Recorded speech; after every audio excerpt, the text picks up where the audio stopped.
Hello friends, welcome to modified study. इस video में हम लोग 6 मई 2026 के करंट अफेयर्स पढ़ेंगे। उससे पहले हम लोग कल के करंट अफेयर्स का क्विक रिवीजन देख लेते हैं, जिसमें पहला क्वेश्चन था 5 मई को कौन सा महत्वपूर्ण दिवस मनाया जाता है। Which important day is observed on the 5th May. तो वर्ल्ड अस्थमा दिवस मनाया जाता है 5 मई को। सेकंड क्वेश्चन, हाल ही में 2026 यूएसटीआर रिपोर्ट में भारत को किस सूची में रखा गया है।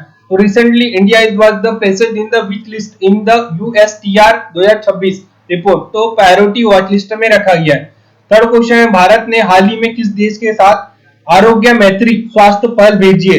इंडिया रिसेंटली डिप्लॉयड द आरोग्य मैत्री health initiative in the which country. तो वह जमाइका में भेजी है। फोर्थ क्वेश्चन है, भारत और किस देश के बीच एमसीपी 2026-27 का आदान प्रदान हुआ है। India exchange the MCP 2026-27 with the which country. Italy के साथ। फिफ्थ क्वेश्चन है, भारत तंजानिया व्यापार हाल ही में कितने अरब डॉलर से अधिक हुआ।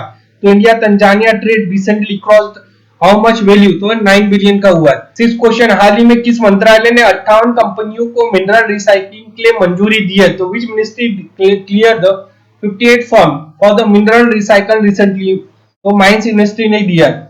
सेवन क्वेश्चन, हाल ही में भारत ने किस देश के साथ मैरीटाइम कॉर्पोरेशन एग्रीमेंट पर हस्ताक्षर किए। Recently India signed the maritime corporation agreement with the which country. तो इंडोनेशिया के साथ किए। 8 क्वेश्चन है, हाल ही में किस राज्य ने ग्रीन हाइड्रोजन पॉलिसी 2026 लॉन्च की है। तो which state recently launch the green hydrogen policy 2026। तो गुजरात ने किया है। 9 क्वेश्चन, आईएनएस सुनायाना किस प्रकार का पोत है। INS Sunayana is the what type of vessel. तो ऑफशोर पेट्रोल वेसल है। 10 क्वेश्चन, हाल ही में भारत में डिजिटल पेमेंट को बढ़ावा देने के लिए कौन सा अभियान शुरू किया है। तो which campaign was the launch the recently in the India promote the digital payment. तो हर पेमेंट डिजिटल होगा, ये लॉन्च किया। दोस्तों, आज की करंट अफेयर्स का पहला क्वेश्चन है, फिट इंडिया मूवमेंट किस के द्वारा शुरू किया गया था। तो fit India movement was the launched by the whom. तो option A ministry of health, option B prime minister, option C sports authority of India और ऑप्शन डी नीति आयोग। तो प्राइम मिनिस्टर द्वारा किया गया था शुरू। तो यह अभियान नागरिकों के स्वस्थ जीवन शैली अपनाने के लिए प्रेरित करता है। सेकंड क्वेश्चन है, हाल ही में किस देश ने नया डिजिटल भुगतान सिस्टम लॉन्च किया है। तो which country recently launch the new digital payment system. Option A India, option B USA, option C China और ऑप्शन डी यूके। तो दोस्तों, यूनाइटेड किंगडम ने तेज और सुरक्षित डिजिटल भुगतान के लिए प्रणाली शुरू की है।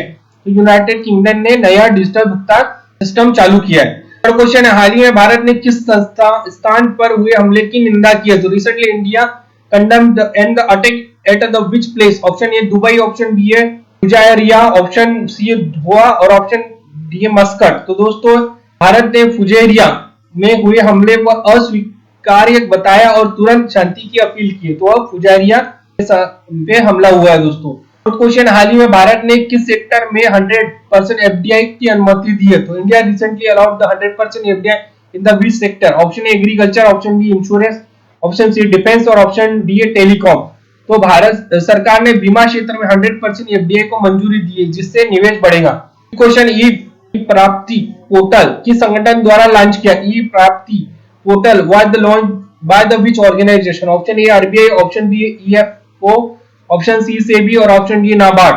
तो यह portal employ provident fund organisation द्वारा शुरू किया गया है। तो ईएफओ द्वारा किया है। क्वेश्चन है, विक्रम VT21 प्रोजेक्ट किस संगठन ने संबंधित है। Vikram VT21 project is related to the which organisation. Option A ISRO, option B है डीआरडीओ, ऑप्शन सी HAL और ऑप्शन डी है BDL। तो दोस्तों, डीआरडीओ ने शुरू किया यह रक्षा अनुसंधान और विकास के लिए पहले। क्वेश्चन, हाल ही में MSME सचिव के रूप में किसने पदभार संभाला है। Who is the recently charge at the MSME security. Option A Ajay Seth, option B Bharat Khera, option C Rajiv Kumar, option D है संजय मल्होत्रा। तो दोस्तों, भारत खेरा ने यह भार संभाला है। भारत खेड़ा ने MSME सचिव का पद संभाला है।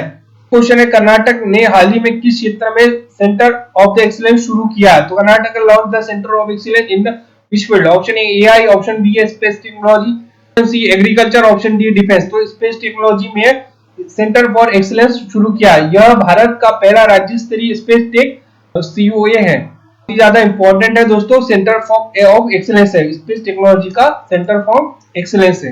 क्वेश्चन, हालिया वैश्विक तनाव का मुख्य कारण क्या है। What is the main cause of the recent global tension. Option A climate change, option B economic crisis, option C US Iran conflict, option B cyber attack. America और ईरान के बीच सैन्य तनाव को वैश्विक अस्थिरता बढ़ी है। तो यूएस ईरान कॉन्फ्लिक्ट है दोस्तों। क्वेश्चन है मिशन कर्मयोगी का संबंध किससे है? Mission Karmayogi is related to the which field? Option A education, option B civil service reform, option agriculture, option D health. तो दोस्तों यह सिविल सर्विस रिफॉर्म से संबंधित है। यह सरकारी कर्मचारी की क्षमता निर्माण के लिए शुरू की गई योजना है। तो दोस्तों मिशन कर्मयोगी किससे संबंधित है? सिविल सर्विस रिफॉर्म से संबंधित है। दोस्तों ऐसे वीडियो के लिए चैनल को सब्सक्राइब कीजिए और साथ ही में बेल आइकन भी दबाइए। मिलते हैं नेक्स्ट वीडियो में।